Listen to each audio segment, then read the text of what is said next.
दोस्तों आप लोगों को मैं बता दूं कि आज फिर से एक दलित आईएएस अधिकारी जो कि इनके ऊपर जातिवादी के भेदभाव, उत्पीड़न, दबाव, टॉर्चर किया जाता था, वो भी आईएएस अधिकारी हैं और इनके ऊपर बहुत ही बुरी तरह से टॉर्चर किया जाता था, भेदभाव किया जाता था। इनका नाम रिंकू सिंह राही है, जो कि ये आईएएस 2023 बेंच का है। इन्होंने अपना इस्तीफा जातिवादी भेदभाव से बचने के लिए आईएएस अधिकारी का पद इस्तीफा देकर इन्होंने अपने परिवार और अपने घर द्वार और अपने समाज के बीच जाकर अपना जीवन यापन कर रहे हैं। अब आप समझ सकते हैं कि इस भारत देश में आईएएस अधिकारी को भी कोई खैर नहीं है। जातिवादी के जालों में फंसाया जा रहा है और जातिवादी से इनके ऊपर भेदभाव किया जा रहा है। सोचिए, इतना बड़ा अधिकारी होते हुए भी इनको सहना पड़ रहा था और काफ़ी दिनों से, जब से इन्होंने पद ग्रहण किया था तब से इन्होंने जातिवादी का भेदभाव सहकर और अपने जो भी जनसेवा का कार्य था उन्होंने कार्य को सफल कर रहे थे और लोगों के लिए कार्य कर रहे थे। अब इसके लिए नहीं सरकार कुछ कह रही है, नहीं पुलिस प्रशासन को लोग कह रही है, नहीं बड़े-बड़े अधिकारी पदाधिकारी कह रहे हैं और नहीं सदन में बैठे विधायक सांसद कह रहे हैं। तो आखिर इनका सुनेगा कौन? आईएएस अधिकारी जो हैं, इनका नाम रिंकू सिंह राही है, 2023 बैच का आईएएस अधिकारी हैं। इनका आखिर बात कौन सुनेगा? सोचिए, जब आईएएस अधिकारी को नहीं समझा जा रहा है कुछ, इनके ऊपर टिप्पणियाँ, दबाव, भेदभाव और जातिवादी किया जा रहा है, तो सोचिए कि बाबा साहब को लोग कितना संविधान निर्माता मानते होंगे, उनके विचारों पर चलते होंगे।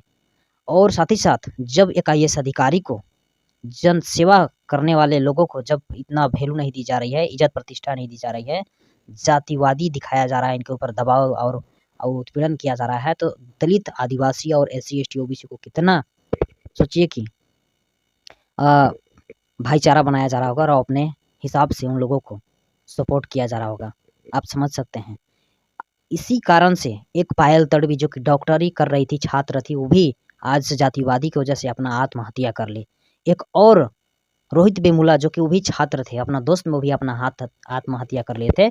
यही कारण था, जातिवादी की वजह से उनके टॉर्चर किया जाता था, उन्हें गालियाँ दिया जाता था और उनको गलत-गलत टिप्पणियाँ किया जाता था। इसकी वजह से उन्होंने भी आत्महत्या कर लिए थे। अब आप समझ सकते हैं कि किस तरीके से आज इस भारत देश में हो रहा है। दोस्तों, इस पे कोई सवाल नहीं उठाते हैं, नहीं कोई कुछ एक शब्द लिखते हैं, नहीं कोई ट्वीट करते हैं, लेकिन एक ऐसा नेता जो इस भारत देश में बहुजन समाज का हर समय अपने जान को जोखिम में डालकर और वह लड़ाई लड़ने का हर समय प्रयास करते हैं। दोस्तों, उन्होंने ट्वीट करते हैं, वो हैं भीम आर्मी के चीफ और आज़ाद समाज पार्टी के चीफ एवं एडवोकेट नगीना से सांसद चंद्रशेखर आज़ाद रावल जी, जो कि दलित आईएएस अधिकारी के लिए उन्होंने खुलेआम ट्वीट कर और सभी के बीच उन्होंने जवाब देने की प्रयास किया है।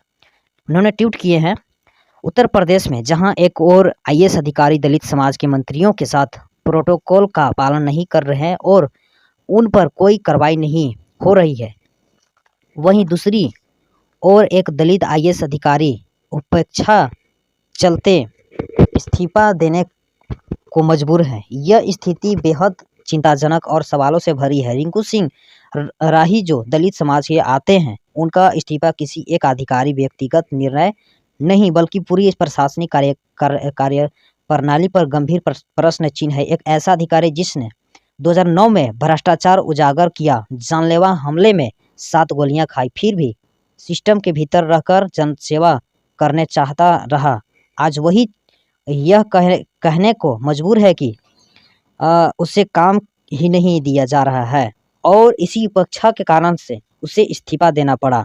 अभी 3 दिन पहले ही कन्नौज में राज्य मंत्री असीम अरुण जी को मुख्य अतिथि बनाया गया, लेकिन 45 मिनट तक इंतजार कराया गया और